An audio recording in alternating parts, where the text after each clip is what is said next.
নমস্কার, আমি শিপর্ণা নিয়োগী। তো কথা মতো আমি আজকে আমাদের আ ছোটবেলার পুজোর কিছু ঘটনা, ফানিয়েস্ট মোমেন্ট এবং তার সাথে কেমনভাবে পুজো করতাম, ছোটবেলাটা কেমন ছিল সেগুলো শেয়ার করব। তো আমাদের আমরা যে পাড়ায় থাকি এটা তো একটা গ্রাম আর আ মফস্বল এলাকার দিকেও কিছু পাড়া ভিত্তিক পুজো হয়ে থাকে। তো আমাদের এই পাড়াতেও অনেকগুলো সরস্বতী পুজো হতো।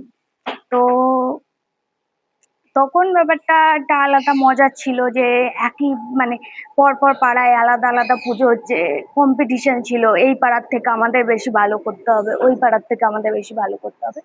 কিন্তু করতে করতে হুট করে আমাদের পাড়ার সাথে আমাদের যে ক্লাব ছিল সেখানে একটা দ্বন্দ্ব সৃষ্টি হয়। তো পাড়াটা আলাদা হয়ে যায়।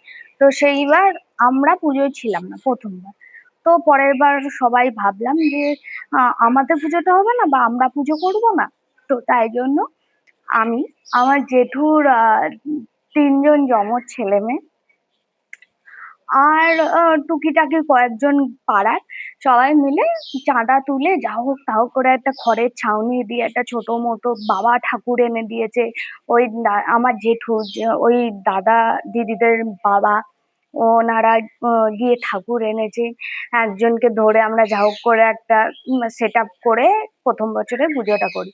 তখন আমরা খুবই ছোট মানে চাঁদা কিভাবে ম্যানেজ করতে হয়, কত টাকা রাখতে হয় সেসব কিছু জানতাম না। এই করতে করতে আমাদের পাড়ায় যারা আছে তারা ওই ক্লাব থেকে সরে আমাদের ক্লাবে চলে আসে। আর আমাদের ক্লাবের যা নামটা ছিল নেতাজি সংঘ। সেই সংঘের নামেই আমাদের পুজোটা শুরু হয়। আর আগের যে ক্লাবটা আমাদের থেকে আলাদা হয়ে গেছিল, ওই ক্লাবটা মিলেনিয়াম ক্লাব হয়ে ওখানে থেকে যায়। তো আমাদের ক্লাব হয়ে যায় নেতাজি সংঘ। তো নেতাজি সঙ্গে সবাই জুটতে শুরু করে। খুব ধুমধাম করে পুজো হতো। আমাদের ঠাকুরের যে প্যান্ডেল হতো তার পেছনে একটা কুঁড়ে রাখা হতো যেখানে আ বাজনার জিনিস মানে গানের সমস্ত সরঞ্জাম থাকতো। আমরা ওখানে বসে প্রচন্ড আড্ডা মারতাম। প্রচুর ইয়ার্কি হতো। মানে আমাদের তখন থেকে শুরু হয় ১২ মাসে ১৩ পার্বণ। মানে আহ আমরা শুরু করতাম সরস্বতী পুজো দিয়ে। তারপর শিবরাত্রিতে আ সু গৌরীশঙ্করের পুজো। তারপর দোল উৎসবের রাধাকৃষ্ণের পুজো। মানে পুরো একটা জমাট বাঁধা জায়গা ছিল। তারপর প্রচুর ঝামেলা হতো প্রসেশন নিয়ে। আমাদের প্রসেশন করতে খুব ভালো লাগতো। আমরা প্রচন্ড মজা করতাম। আমার বাড়ির ভাই-বোনেরা, আমরা। তারপর আমার জেঠতুতো দাদারা, ভাইয়েরা, ভাই-বোনেরা সবাই মিলে প্রচুর মজা করতাম, নাচ করতাম। পুরো গ্রাম আমরা ওটা নিয়ে ঘোরাতাম ঠাকুর নিয়ে। মানে ওই সময়টা লাইফের এমন একটা হ্যাপেনিং পার্ট ছিল যে সেই সময় সবকিছু ছিল আমাদের কাছে। মানে আহ লোকে বলে না যে পয়সা ছিল না, মানে সবার একটা দায়িত্ব ভাগ ভাগ করা ছিল। যেমন টাকা আমার কাছে থাকতো, কেউ টাকা খরচা করার জায়গাটা নিত যে ও টাকাগুলো দেবে। যেমন বাজনার টাকা, তারপর চেয়ারের টাকা, ডেকোরেশনের টাকা, ঠাকুরের টাকা কেউ একজন দেবে, তার হিসেব রাখবে একজন। আমার জেঠুর ছেলে সে সমস্ত কিছু প্রিন্ট আউট করে, মানে আমাদের ওগুলোর মধ্যে যেন মনে হতো যে কি একটা করে ফেলেছি। মানে প্রিন্ট আউট করে সেগুলো রাখা, আবার পরের বছর সেগুলো বের করে হিসেব করা, যে টাকাটা জমেছে তার সাথে হিসেব করা, সেই টাকাটা আলাদা সরিয়ে রাখা যদি পরের বছর কোথাও লাগে। মানে যে টাকাটা ১ম বছর বেঁচে গেল সেটা বেঁচে গেল, ওটাকে আর ধরতাম না, আমরা রেখে দিতাম। আবার এই বছর যেটা জমে গেল মানে খরচা হয়ে গেল, যেটা থাকলো সেটা আবার আগের বছরের টাকা, এই করে করে টাকা জমাতাম। তারপর মানে সবথেকে ফানি ইনসিডেন্ট হচ্ছে এখানে আমি, আমার হাইট খুব একটা বেশি না। তো আমি আমার ভাই বোনেদের সাথে বা রাস্তায়, সরস্বতী পুজো মানেই রাস্তায় চাঁদা ধরা। তো রাস্তায় চাঁদা ধরতে গেছি। এবার সবাই বলছে যে আহ এই ছোট বয়সে এই করছিস, ছোট বয়সে ওই করছিস। এবার একটা ছেলে খুব দম নিয়ে আমার কাছে এসেছে, এসে বলছে যে আহ আমি তোমাদের থেকে অনেক বড়, আমি 12 এ পড়ি, আমি এইচএস দিচ্ছি, দাদাদের এরকম জ্বালাতে নেই, সরে যাও বোন। আর আমি তখন সত্যি সত্যি নিউট্রিশন নিয়ে এমএসসি করছিলাম। পরে ছেড়ে দিই সেটা, সেটা আলাদা কথা। এবার আমি আমি তখন এগিয়ে গিয়ে বলছি, ভাই আমি এমএসসি করছি। ও আর কিছু বলতে পারেনি। মানে মানে এই যে ইনসিডেন্ট গুলো, তখন সত্যি আমাদের কাছে টাকা পয়সা কিচ্ছু ছিল না, শুধু ছিল প্রাণ ভরা আনন্দ। মানে কার পরীক্ষা, কার কি জীবনে প্রবলেম চলছে, এগুলো আমরা কেউ দেখতাম না, শুধু দেখতাম মানে কিভাবে সেলিব্রেট করা যায়। মানে মানে কেউ যদি বলে দিত পুজো হবে না, আমার জেঠুর মেয়ে এনে সে এলো মানে শোলা কার্ডবোর্ড এইসব নিয়ে বসে গেছে যে কার্টুনের থিম করব, মানে করেই ছাড়বো পুজো। মানে আর যদি কেউ বলতো যে এটা হবে না ওটা হবে না, ঝগড়া করতো, তো আমরা আরো বেশি করে সেটাকে করে দেখিয়ে দিতাম যে দেখ হয়ে গেছে।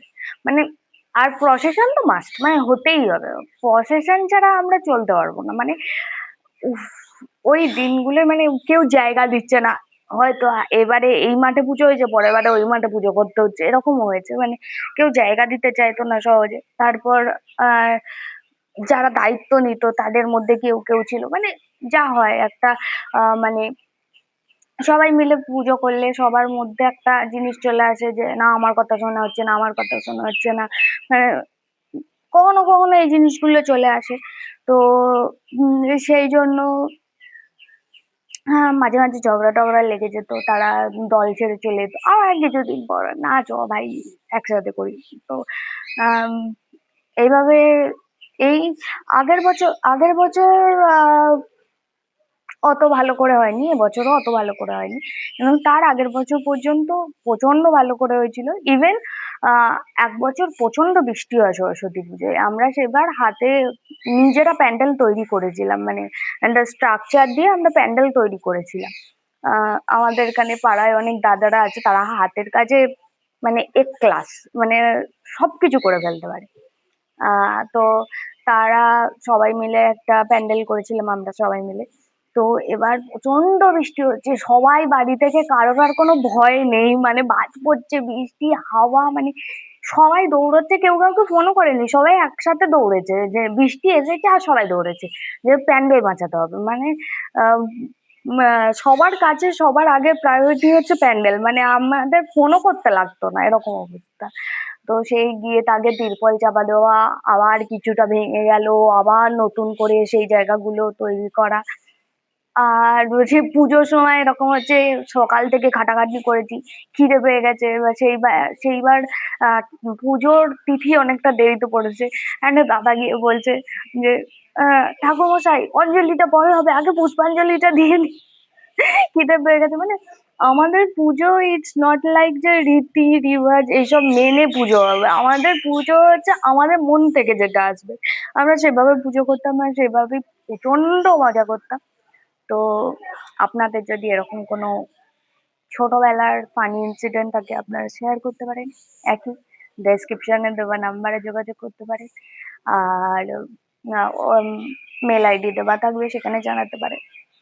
তো আজকে ছোটখাটো একটা জীবনের অনুভূতি শেয়ার করলাম, জানি অতটা মেমোরেবল কিছু না, কিন্তু হ্যাঁ এই ভিডিওটা যদি আমার দাদারা বা আমার পরিবার সবাই দেখে, তো ওরা বুঝতে পারবে যে ওরা সেই ফিলিংসটা বুঝতে পারবে যে তখন কি প্যাশনেট ছিলাম আমরা এই জিনিসগুলো নিয়ে।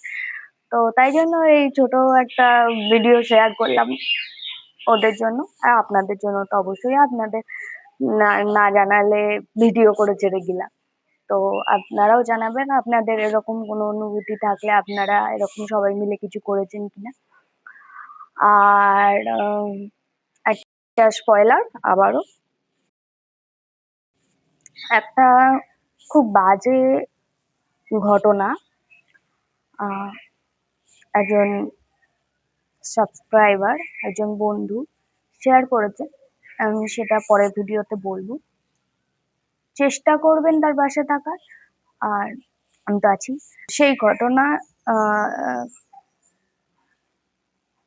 তার একজন বন্ধুকে নিয়ে, মানে তার সাথে ঘটে এবং ঘটায় তার বন্ধু। তো সেটা নিয়ে কথা বলবো। তো আজকের মতো নমস্কার, বাই। আর হ্যাঁ, জানি ঘটনাটা এতটা মজাদার ছিল না কিছু, just childhood memory. Thank you.